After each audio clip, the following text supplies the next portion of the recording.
Apocalipse capítulo 3, no versículo 14 e seguintes. Está escrito assim: ao anjo da igreja que está em Laodiceia, escreve: assim fala o Amém, a testemunha fiel e verdadeira, o princípio da criação de Deus. Conheço a tua conduta, não és frio nem quente. Oxalá fosses frio ou quente, mas porque és morno, nem frio nem quente, estou para vomitar-te de minha boca. Tu dizes: sou rico e abastado, e não careço de nada, em vez de reconhecer que és infeliz, miserável, pobre, cego e nu. Dou-te um conselho: compra de mim ouro purificado no fogo, para ficares rico, e vestes branca, para vestires e não aparecer a tua nudez vergonhosa. E compra também um colírio para curar os teus olhos, para que enxergues. Eu repreendo e educo os que amo. Esforça-te, pois, e converte-te. Eis que estou à porta e bato. Se alguém ouvir minha voz e abrir a porta, eu entrarei na sua casa e tomaremos a refeição, eu com ele e ele comigo. Ao vencedor, farei sentar-se comigo no meu trono, como também eu venci e estou sentado com meu Pai no seu trono. Quem tem ouvidos, ouça o que o Espírito diz às igrejas. Palavra do Senhor. Vamos aplaudir poderosamente a palavra de Deus.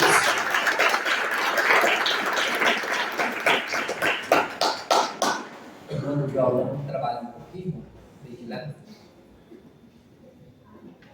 Houve alguns concílios na igreja.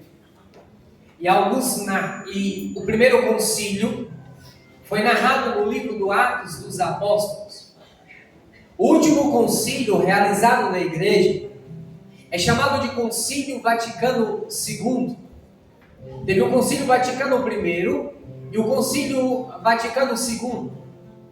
O Concílio Vaticano II, ele foi presidido, chamado, convocado pelo Papa João 23, diga comigo, João 23. Ele era um Papa chamado o Papa Gordo, ele era um pouquinho gordo. João 23, no Concílio Vaticano II, inicia-se por volta do ano 1962. O que é um concílio? O concílio é onde a igreja, os bispos, se reúne para escutar a voz de Deus, a voz do Espírito. Então os bispos do mundo inteiro se reúnem para poder escutar. E quando o Concílio Vaticano II, ele começou, o Papa João 23, ou São João 23, ele faz a oração do Espírito Santo, ele abre o Concílio Vaticano II com uma oração clamando o Espírito Santo. E quando João 23, ele convoca toda a igreja, no primeiro discurso dele, no Concílio Vaticano II, o Papa São João 23, ele pede para que a igreja pudesse abrir as portas ao Espírito Santo. Então houve padres, bispos, que diante da revelação do Papa João 23, diante da palavra do Santo Padre, eles desmaiaram diante da palavra do Padre, porque para eles a igreja estava boa, para eles a igreja, do jeito que estava indo, para eles estava bom. O Concílio Vaticano II, ele é aberto por um Papa, mas no período do Papa João 23, ele veio a óbito, ele veio a falecer, ele morre. Então a igreja levanta um Papa, levantado por Deus, chamado o Papa Paulo VI. O Papa Paulo VI é aquele que termina o Concílio Vaticano II, e terminando o Concílio Vaticano II, ele também termina com uma oração ao Espírito Santo de Deus, clamando o Espírito Santo.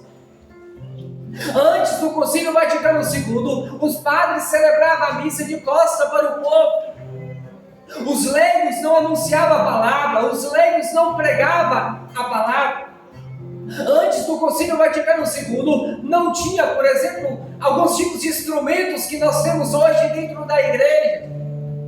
Depois do Concílio Vaticano II, que se encerra no ano de 1965, 2 anos depois, dentro da igreja, surge um movimento no qual eu sou fruto, e creio que você é fruto, chamado Renovação Carismática Católica Apostólica Romana. E se você está aqui hoje, eu creio que você é fruto de um grupo de oração, eu creio que você é fruto da renovação carismática católica, e nós somos chamados a vivenciar o Pentecoste e levar o Pentecoste a todas as nações, a todos os lugares. E é por isso que eu queria te pedir, se você puder, aplauda a renovação carismática católica.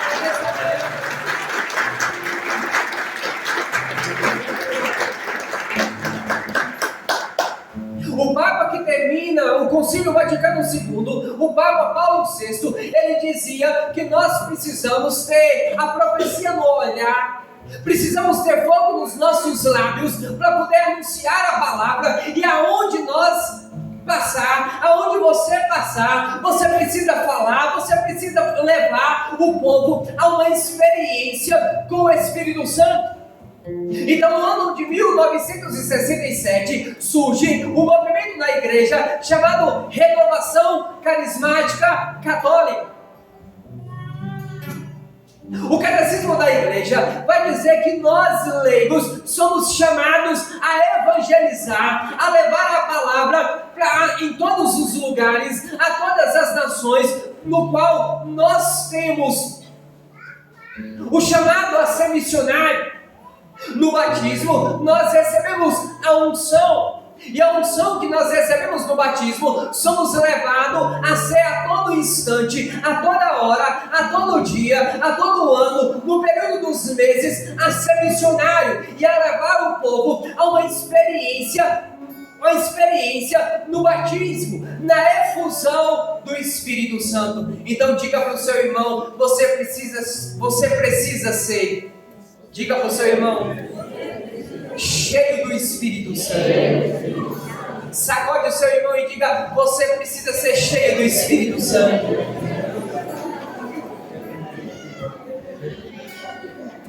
Então, a partir do ano de 1967, quando o Espírito Santo levanta na igreja esse movimento chamado Renovação Carismática Católica, o leigo começou a evangelizar dentro da igreja. O leigo começou a sair, a pregar a palavra, começou a anunciar a palavra de Deus, a levar a palavra a todas as nações. Então surgiram os grupos de oração. Os grupos de oração é chamado a viver uma experiência no Espírito Santo, o batismo no Espírito Santo. E quando os grupos de oração começaram, eu ouvi falar de várias e várias pessoas que experimentaram a efusão do batismo no Espírito Santo. Então, no começo da renovação carismática, eu não estou dizendo que agora não tenha, porque em muitos lugares tem. O povo ia para a montanha para poder orar, o povo levantava de madrugada para poder orar, o povo não saía diante do padre para poder confessar. Era um povo pentecostal, era um povo que dava glória a Deus, era um povo que glorificava a Deus, era um povo que não tinha medo nem vergonha de, quando chamasse para a oração, de ajoelhar, de repousar no Espírito, de experimentar os dons carismáticos, de experimentar aquilo que Deus tem para cada um de nós, que é viver a experiência no Espírito Santo. Então, no início, o povo orava, o povo subia a montanha, o povo enchia os grupos de oração, o povo não tinha preguiça de ir para a missão, de ir para as formações, mas era um povo que estava sedento, era um povo que queria estar cheio do Espírito Santo. E eu venho venho neste dia te dizer que não vai sair ninguém daqui sem ser tomado pela graça do Espírito Santo. Deus vai te chacoalhar nesta manhã e o Espírito Santo descerá sobre a sua vida.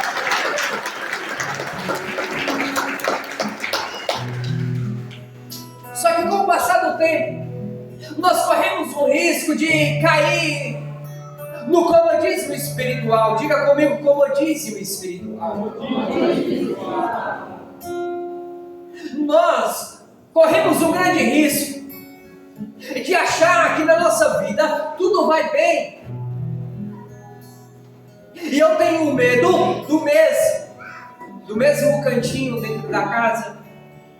Eu tenho medo do mesmo lugarzinho dentro da igreja, do mesmo ambiente de missão.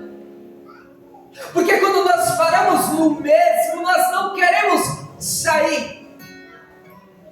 Então, está havendo dentro dos grupos de oração uma palavra chamada esfriamento espiritual. O que é esfriamento espiritual? A pessoa, quando ela entra dentro da igreja, ela vem num fogo pentecostal, ela quer dar glória a Deus, ela quer subir a montanha, ela não mede esforços para poder ir em eventos, ela não mede esforços para poder subir a uma montanha, para passar a noite em vigílias, para poder adorar o Senhor. Ela procura um padre quando ela se dá conta que está em um pecado, seja grave, pecado mortal ou pecado venial. Ela não quer ficar sem a graça, ela procura a graça. Então, no decorrer do tempo, quem não progride, de Santo Agostinho, mais tarde repetido por São Tomás de Aquino, quem não progride, regride, ou seja, quem não avança na vida espiritual, automaticamente ela vai descendo o nível, e quando desce um nível, a pessoa ela cai num esfriamento tão grande.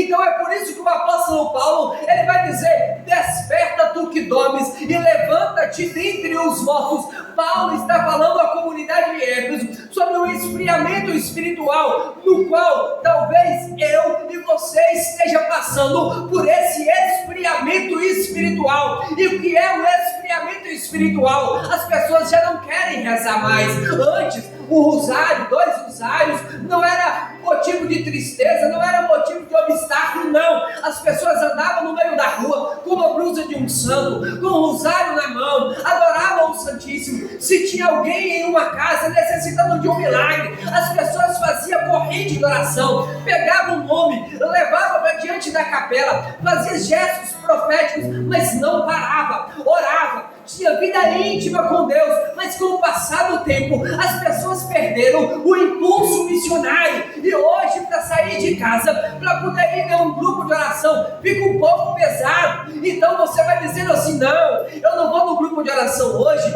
afinal de contas, na próxima semana vai ter um grupo de oração, então eu vou. Só que você não sabe o que vai acontecer daqui 8 dias. E eu olho para o profeta Elias dizendo: olha, dentro de uma montanha, dentro de uma gruta, no meio da montanha, ele vai dizer assim: olha, o meu coração, ele arde de zelo, dizendo para Deus: eu estou com a minha alma ardendo de zelo. O que eu preciso te dizer é: 8 dias de uma distância de um grupo de oração para outro, é tempo demais para você orar em língua, é muito tempo. Então você precisa orar em línguas quando você está dentro da sua casa. Você precisa entrar no seu quarto, fechar a porta do quarto e orar ao Senhor que te vê no escondido. O que é que eu quero te dizer? Hoje nós precisamos voltar ao primeiro amor. Eu vou trocar essa palavra, primeiro amor, porque primeiro amor, quem tem o primeiro amor tem o primeiro, o segundo, o terceiro. Eu vou dizer: a voltar ao primitivo fervor. Nesta manhã você precisa ser cheio da graça, da unção de Deus, e a voltar a ser quente, pentecostal, da glória a Deus.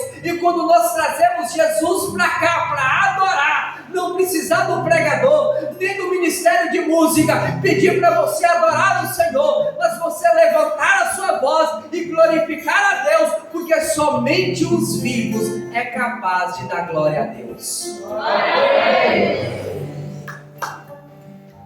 Pode aplaudir.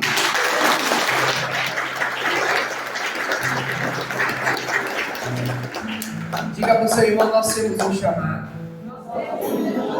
Diga mais forte para ele, nós temos um chamado. É por isso que o João, ele está escrevendo.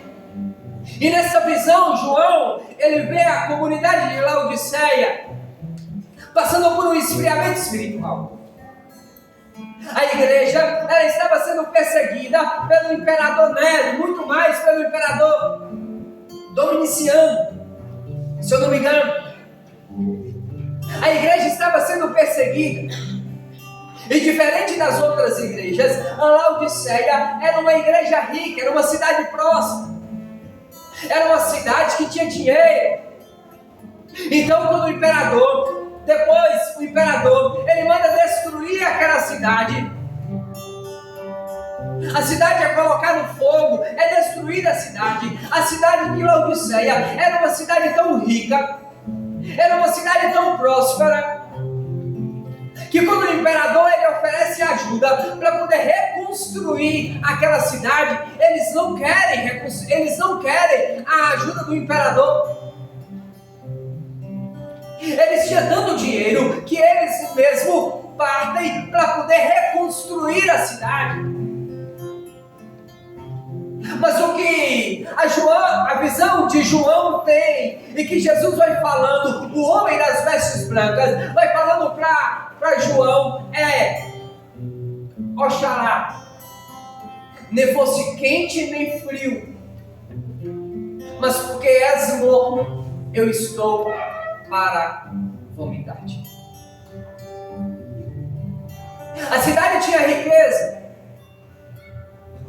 A Laodiceia era uma cidade rica, uma cidade autossuficiente. Mas o que o povo de Laodiceia vivia era um esfriamento espiritual. Então o anjo está dizendo para João: olha, nem que oxalá fosse frio ou quente, mas porque és morno, nem frio nem quente, estou para vomitar-te da minha boca. O que o anjo está dizendo para João é: olha, a cidade de Laodiceia, a igreja de Laodiceia, ela precisa ser uma igreja do fogo. A igreja de Laodiceia, ela precisa ser uma igreja quente. A igreja de Laodiceia, ela necessita ser uma igreja pentecostal.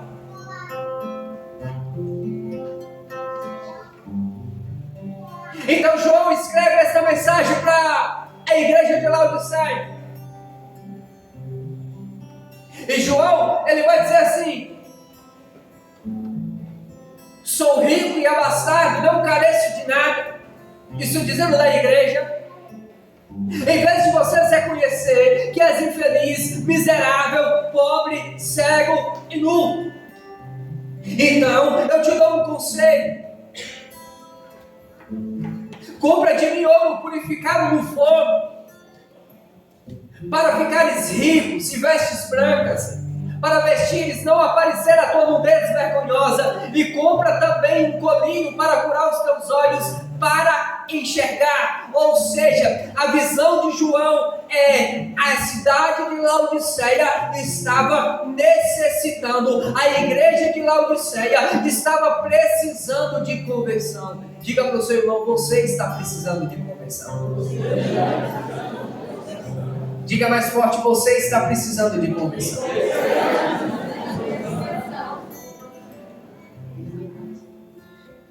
Nós estamos precisando de conversão.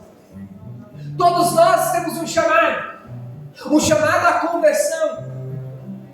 E os grupos de oração, os movimentos da igreja são chamados a pregar a conversão, a converter-se a cada dia. João Batista, ele foi o homem que pregou a conversão. E João Batista, ele não tinha medo de pregar a conversão. João Batista, ele chegava no meio do povo e dizia, chegava para as autoridades e dizia: raça de víboras, o machado já está posto à raiz das árvores. Só que a pregação de João Batista era uma pregação chamada a conversão. E aonde João Batista passava, ele pregava, ele tinha entusiasmo pela pregação, mas ele não olhava o lugar, ele não olhava o horário, ele não olhava a quantidade de gente, mas João Batista pregava a conversão. Ou seja, João Batista, ele estava preparando o povo para a chegada para nosso Senhor Jesus Cristo. Ele estava preparando, abrindo o caminho para a pregação de Cristo e chamando o povo à conversão. Diga para o seu irmão: você precisa converter. Diga mais forte: você precisa converter. O povo de Laodiceia era um povo autossuficiente. Era um povo que confiava na riqueza. Era um povo que andava quase nu. Era um povo que não conseguia enxergar bem, porque Satanás o deixava cego. Só que era um povo que confiava na própria riqueza. Era um povo que confiava no próprio dinheiro, no próprio poder aquisitivo. Então, Deus está dizendo para João na visão, Jesus Cristo está dizendo para João na visão: eu vou te dar um conselho. E esse conselho é que você compra um colírio para poder curar os seus olhos. Olha, compra uma roupa para vestir bem, para não aparecer a tua nudez. E compra um ouro purificado para ficares rico. O conselho que João está recebendo, a visão que João está recebendo, e serve de um conselho para a igreja de Laodiceia: é o homem mais poderoso na face da terra, a mulher mais poderosa da face da terra é aquele ou aquela que tem nosso Senhor Jesus Cristo como Senhor e Salvador da sua vida. Você pode ter dinheiro, você pode ter carro, você pode ter casa, você pode ter a melhor roupa, mas se você não tem Jesus Cristo como seu Senhor, você não passa de uma pessoa, e desculpa a expressão, não passa de uma pessoa qualquer. Mas você pode ser pobre, talvez você não tenha casa, um carro que você desejaria, mas se você tem Jesus, você tem tudo na sua vida.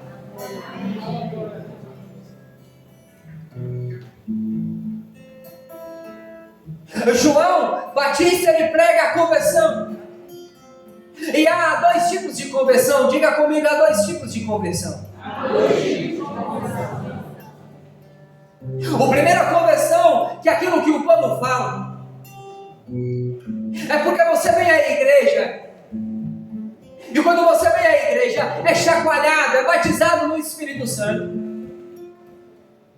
Então nós damos o título de primeira conversão. Você já não quer mais beber, você já não quer mais fumar, você já não quer mais se prostituir, você já não quer mais adulterar. E eu posso te dizer que isso não é nem a primeira conversão.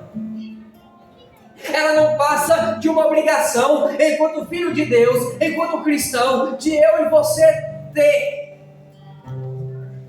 Nós não somos chamados para isso.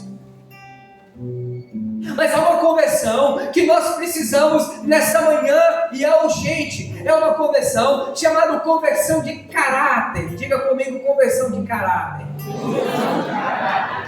O que é uma conversão de caráter? Você marca que vai em uma casa, você deixa a pessoa, marca para ir 7 horas. Só que você não tem caráter, você marca para chegar às 7 horas, aí você chega sem imprevisto nenhum, você chega 7h30, 8 horas e deixa a pessoa esperando, plantada dentro daquela casa. Isso é conversão de caráter.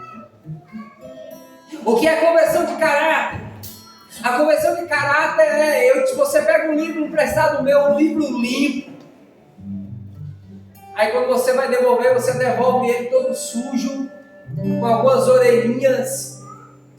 Isso é conversão de caráter. O que é conversão de caráter? Alguém te manda uma mensagem, viu que você está online, você olha, mas você não tem a capacidade de responder aquele irmão, nem que sim, nem que não. Isso é conversão de caráter. E o pior, para viver por detrás de máscara, você ainda coloca que você, para ninguém saber que você está online, você olha a mensagem para você tentar enganar a pessoa. Isso é conversão de caráter. O que é uma conversão de caráter? Você chega na igreja, no encontro, tem cadeia. Aí você acha que a mochila sua, a sua bolsa, ela é alguém que está sentado, que precisa sentar na cadeira. O irmão fica de pé lá, mas você não tira a bolsa da cadeira esperando que o outro venha para sentar perto de você. Aí ele não vem, o irmão fica em pé o tempo todo, precisando descansar, e você não é capaz de dar aquele lugar, aquele canto para o seu irmão. Isso é conversão de caráter.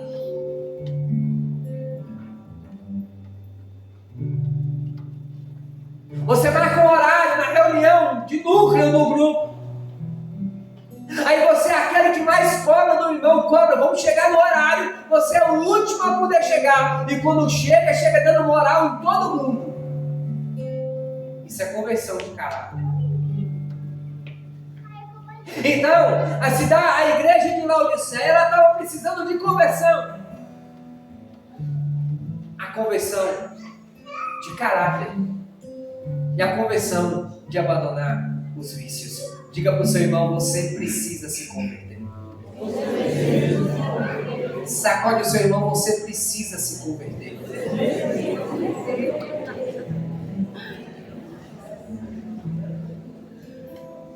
Só que a comunidade de Laodiceia, a igreja de Laodiceia, era uma igreja que estava fria. E ela necessitava do fogo, do avivamento. Ela necessitava de um novo Pentecoste, de um novo derramamento do Espírito. Só que para isso, a igreja, ela necessitava entrar em intimidade com Deus. Diga, entrar em intimidade com Deus. Entrar em intimidade com Deus. E talvez seja isso que nós estamos precisando nesse tempo. Entrar em intimidade com Deus. O que nós precisamos é entrar em intimidade com Deus. Olha, Moisés, ele é chamado por Deus. Ele entra, ele vai do deserto adentro. Só que Moisés, ele era costume, todos os dias, direcionar as ovelhas ao deserto. Só que chegou um dia, Moisés, ele é chamado a entrar deserto adentro, e ele vai. E quando ele vai, ele encontra com uma sarça que ela queima, mas não se consome. E no meio daquela sarça, ouve-se uma voz, saiu-se uma voz dizendo: Moisés, Moisés, tira a sandália dos teus pés, porque o lugar onde pisas é um lugar santo, um lugar sagrado. Esse chamado de Deus para Moisés, Moisés, Moisés, por 2 vezes, nos mostra o caráter da urgência, da intimidade com Deus. Então Moisés, ele é chamado a levar o povo a libertar-se do faraó. Então é enviado 10 pragas. Nas 10 pragas, mesmo assim, o faraó não vai permitir que o povo saia. De repente, o faraó permite que o povo saia dele. E quando o povo está saindo das garras do faraó, a Bíblia fala que Moisés, ele vai subir uma alta montanha. E muitos dizem, olha, Moisés, ele não entrou na terra prometida, mas Moisés é um dos únicos homens que não entra na terra prometida, mas ele entra na nuvem da glória. Ele entra na nuvem da glória. Talvez você possa dizer assim, olha, mas o que vale é que Moisés, ele não entrou na terra prometida. Certo dia, a sua irmã Miriam,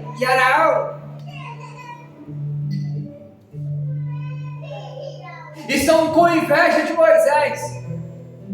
Então Deus chama os dois e diz assim, olha, por acaso o Senhor Deus, ele fala com algum profeta? Não há homem mais humilde na face da terra do que o meu servo Moisés. E se tiver alguém, algum profeta, eu vou falar com ele em sonhos, mas com o profeta Moisés, com o meu servo Moisés, eu falarei com ele, face a face. Moisés não é alguém qualquer. Moisés é alguém que sobe a montanha, a profundidade dele é tão grande, que quando ele sobe a montanha, ele entra em intimidade com Deus, aí há trovão, há relâmpagos, raios, glória, a glória de Deus se manifesta quando Moisés ora. Moisés passa 40 dias orando, só que a intimidade de Moisés é tão grande, que quando Moisés ele pega uma vara, e bate a vara sobre o mar se abre. E quando o mar se abre, todo o povo vê que o poder de Deus está sobre a vida de Moisés. O que nós precisamos entrar neste dia, o que nós precisamos entrar nesta manhã, é entrar em intimidade com Deus na oração. Nós precisamos orar. Olha para Ezequias. Isaías capítulo 38 diz que Ezequias, ele está morrendo, está com um decreto de morte. E quando Ezequias, ele está morrendo, então é liberada uma palavra na vida sobre o profeta Isaías. Isaías vai até Ezequias e diz para Ezequias: coloca a tua casa em ordem, porque você vai morrer. Agora imagina Isaías chegando diante de um rei, aquele que está à frente de uma nação, à frente de um povo, e chegando e dizer para ele assim: olha Ezequias, o Senhor Deus mandou te dizer, arruma a tua casa, porque você vai morrer, você não vai durar muito tempo. Só que quando Isaías ele vai embora, ele chega, dá a notícia, e como quem não deu a mínima para aquela profecia, ele dá a notícia e vai saindo pouco a pouco. De repente, diz a palavra que Ezequias ele coloca a sua cara sobre a parede e faz uma oração diante de Deus, relembrando todos os seus feitos. E a partir daquela hora, Deus ainda volta para Ezequias e concede alguns anos de vida para Ezequias.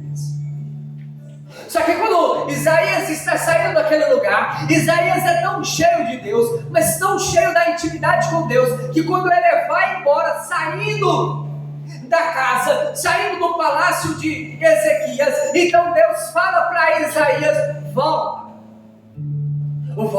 e diz para Ezequias que eu estou liberando na vida dele mais uns anos de vida. Deixa eu te dizer, eu não sei qual é o decreto de morte que estava pesando na sua vida, mas eu queria te dizer, neste dia de Pentecoste, que todo decreto de morte que pesava na sua vida foi revogado pelo Deus de Israel.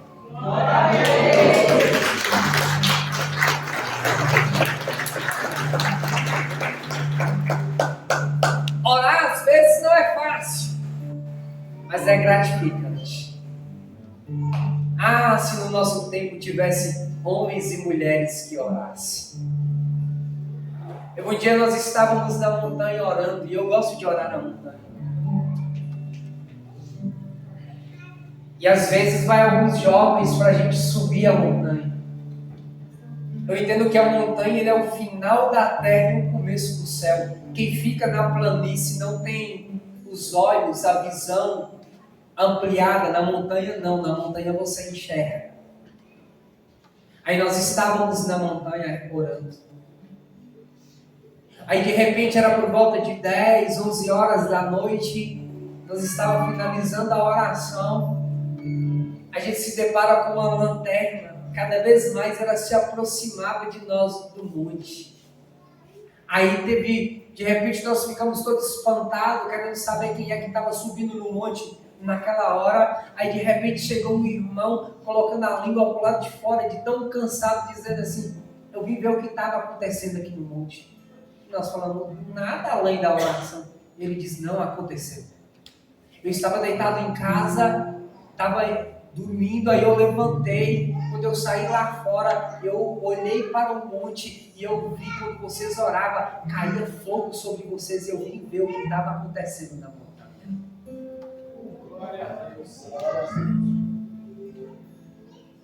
Quando o homem ora é diferente. É por isso que eu prego sobre a intimidade com Deus, sobre a oração. Várias e várias vezes nós paramos festas através da oração. O povo marcava festa e nós íamos para o monte orar. Era um combate, irmão. Mas quando o povo estava na festa, nós estávamos na montanha orando. E de repente Deus abre os olhos. E quando nós abríamos os olhos, nós via que aonde o povo estava, as lâmpadas queimavam, apagavam, perdiam o brilho. E o Senhor falava: é resultado da oração. Eu estou acabando com aquela festa, porque tem homens e mulheres que oram. A oração era tão impactante que nós não podemos deixar que a minha esposa vai para o mundo da droga, da bebida, do adultério, ou meu esposo. Eu preciso revogar a sentença através da oração. Olha, você tem um filho na droga, coloca a mão nele, ele não aceita, deixa ele dormir, vai e reza por ele, mas não para, levanta de madrugada, vai para a capela, consagra a sua vida a Nossa Senhora, porque a oração ela nos dá vitória. A oração, ela nos dá vitória. É por isso que Paulo estava orando.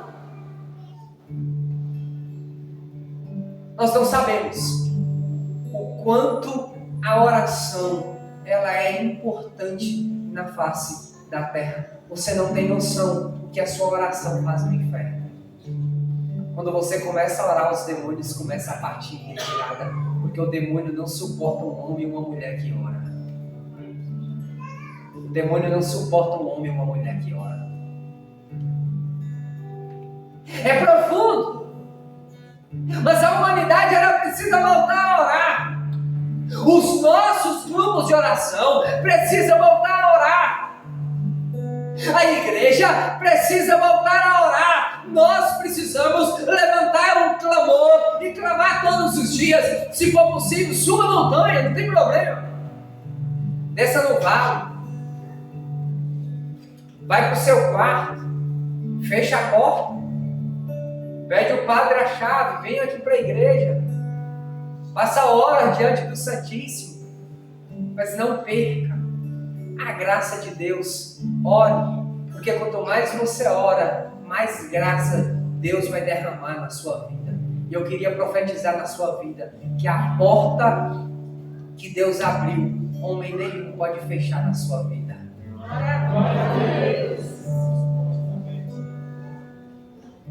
Diga para o seu irmão: você precisa orar. Diga mais forte: você precisa orar. Então é por isso que Atos capítulo 2 começa assim. Atos dos Apóstolos vai dizer assim, que chegando o dia de Pentecostes, todos estavam reunidos no mesmo lugar. Alguns exegetas, comentando este texto, vai dizer que lá tinha mais de 500 pessoas, mas que alguns foram embora, não aguentaram a novena. Só que ficaram alguns ali no cenáculo orando. E orava a cada instante, orava a cada dia, junto com a Virgem Maria. E a Bíblia diz assim, que chegando o dia de Pentecostes, quando o Espírito Santo desceu sobre eles, veio do céu um ruído como de um vento forte. Ou seja, barulho. Dá um glória a Deus bem forte para mim. Glória a Deus! Essa é uma primeira característica de Pentecostes, barulho. Às vezes as pessoas acham que Deus não age, mas Deus age poderosamente no barulho. Houve um ruído, de um vento forte, e esse ruído encheu toda a casa em que se encontrava. Então apareceram línguas como de fogo que se repartiram e pousaram sobre cada um deles. Não é pousaram sobre um e deixou o outro sem pousar. Repousaram sobre um. E num sentido profundo, eu ouvi alguém comentando este texto e dizia assim, que eles ficaram tão impactados pelo Espírito Santo, e que eles ficaram tão fora do Espírito Santo, porque a partir daquela hora o Senhor estava, eis que estou à porta e bato. Ele estava à porta do cenáculo e ele entrou e soprou o Espírito Santo sobre eles, que de repente apareceram línguas como de fogo e se repartiram e pousaram sobre cada um deles, e todos ficaram cheios do Espírito Santo. Eu posso te dizer, escuta, num sentido mais profundo, lá em Pentecostes, João olhava para Pedro e não enxergava Pedro, enxergava fogo do Espírito Santo. João olhava para Maria e não enxergava Maria, enxergava fogo do Espírito. Lá, os apóstolos olhavam um para o outro e não conseguiam enxergar, eles enxergavam fogo do Espírito Santo. Mas por que eles enxergaram fogo? Porque eles passaram vários e vários dias orando, clamando, à espera da promessa de Deus. A quem dera se quando você saísse daqui hoje, o povo que te encontrasse com você na rua ou na sua casa não te enxergasse, e te enxergasse apenas fogo do Espírito. As pessoas olhassem para você no seu serviço e falassem, mas quem é você? Você chegou transformado. Eu não consigo te enxergar, eu só consigo enxergar fogo do Espírito Santo. É isso que Deus vai fazer com você nesta manhã. Você será batizado no fogo do Espírito Santo. Glória a Deus. Eu me lembro de um dia, para ir concluindo, eu estava pregando um encontro, e quando terminou, era uma vigília. E quando eu estava pregando a vigília, quando eu aproximei por detrás do ambão para pregar a palavra, uma menina começou a olhar para mim. E ela não parava de olhar. De repente ela abaixou a cabeça e começou a olhar para o sacrário. E tirou os olhos de mim. Quando terminou a pregação, eu vou saindo e indo embora. Ela está parada de frente à igreja. E quando eu olhei para ela, ela começou a tremer toda. E eu aproximei dela. Quando eu aproximei, ela me grudou de abraço. Ela nem pediu se poderia abraçar. Ela começou a abraçar. E aí eu perguntei para ela, mas por que você treme tanto? E ela falou assim, não. Porque quando você começou a pregar, quando eu olhei para você, no primeiro instante eu te enxerguei. Mas quando passou alguns minutos da pregação, eu não te enxergava mais. Eu falei, como assim? Eu não entendi. Ela falou assim, você percebeu que eu parei de olhar para você, não percebeu? Eu falei, sim. E ela me disse assim, porque quando eu olhava para você, eu não te enxergava. Eu só te enxergava uma labareda de fogo por detrás do ambão, pregando a noite inteira, somente fogo.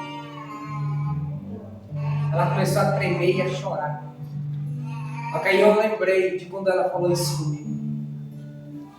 Todo mundo olhava para mim e dizia para mim que eu não seria ninguém na vida. Só que eu sempre olhei para Pentecostes, e se tem algo que eu gosto de falar é sobre o Espírito. Sobre o Espírito Santo. Às vezes eu vou para o mato sozinho, eu começo a orar em línguas, é o meu jeito. Eu não consigo controlar. Às vezes eu entro para o quarto e quero orar em língua e começo a orar em língua. Às vezes a minha ação de graça diante de Jesus, eu não sei agradecer Ele como às vezes alguns aqui agradecem. Eu apenas oro em línguas. Eu subo para a montanha, eu dou prioridade para orar em línguas. Eu preciso orar em línguas. E se existe algo que eu peço todos os dias é fogo. Eu preciso ser um homem cheio do Espírito. Eu preciso ser alguém repleto do Espírito. E teve um dia que eu escutei alguém dizer sobre uma mulher chamada Miriam de Jesus crucificado. Miriam, ela foi levantada por Deus em uma época. Só que Deus falou para ela que ela queria propagar o Espírito. Só que Miriam, ela não foi capaz de propagar o Espírito, de falar sobre o Espírito Santo, porque Miriam, Santa Miriam de Jesus crucificado, ela não sabia ler, ela não sabia escrever. Ela era alguém letrado, ela não conversava direito. Só que Miriam era tão cheia de Deus, que às vezes Miriam, ela estava orando, de repente no meio do povo, ela entrava em êxtase. E teve um dia que o demônio pediu permissão para Deus. Olha, eu quero possuir aquela alma. Aliás, aquele corpo. Porque o demônio não possui a alma, ele possui o corpo. E Deus permitiu o demônio. Eu vou permitir que você possua o corpo de Miriam durante 40 dias. Só que Miriam, ela amava tanto o Espírito.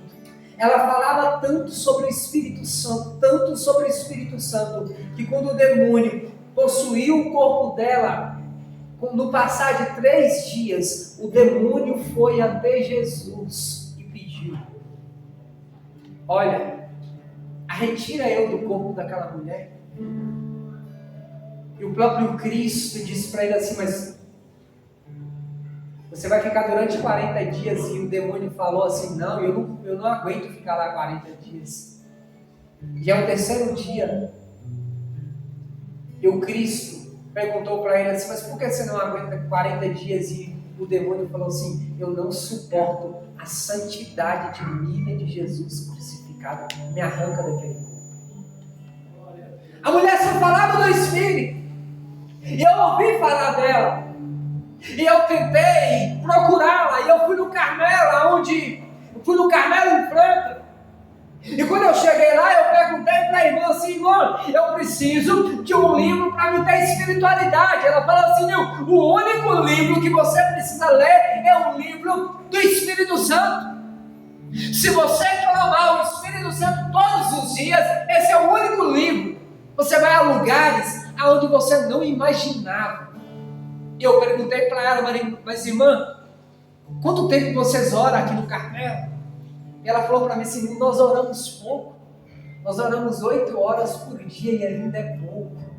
E eu, meu Deus, eu só oro 3. E se eu orasse 8 horas por dia? Só que foi tão poder de Deus que Miriam, ela foi levantada na face da terra para propagar e falar do Espírito. Algum tempo depois, ela não foi capaz. Então surgiu uma mulher no mundo chamada Beata Helena Guerra. Essa é uma mulher incrível. Helena Guerra, ela é do mesmo tempo de São João Bosco. Um dia, Helena, ela conversando com São João Bosco dizia assim, Dom Bosco dizia assim, ela dizia assim: olha Dom Bosco, eu preciso entrar, eu preciso procurar um lugar para mim ficar, para mim fundar. Talvez no Carmelo, não sei, alguma coisa assim. E Dom Bosco disse para ela: Beata, Helena, você consegue, você vai fundar a sua congregação, você vai fundar aquilo que Deus tem para você, você é capaz. Não vem para onde eu estou, não. Deus tem outro chamado para você. Então Helena, ela ajudou o Papa a participar do Concílio Vaticano I. E Helena era tão cheia do Espírito Santo que ela disse o seguinte: olha, o único jeito de aplacar a ira de Satanás contra as famílias na face da terra, Santo Padre, é o Espírito Santo de Deus. ela pediu para que o Papa Leão XIII consagrasse o mundo ao Espírito Santo. E assim o Papa fez, consagrou o mundo ao Espírito Santo. Beata Helena Guerra, rogai. E eu queria te dizer, para concluir essa pregação, acho que vai ter adoração. Hoje, neste encontro de Pentecoste, não vai sair ninguém daqui sem experimentar o poder de Deus por meio da Beata Helena Guerra. Fica de pé para nós orarmos. E dá uma salva de palmas bem forte.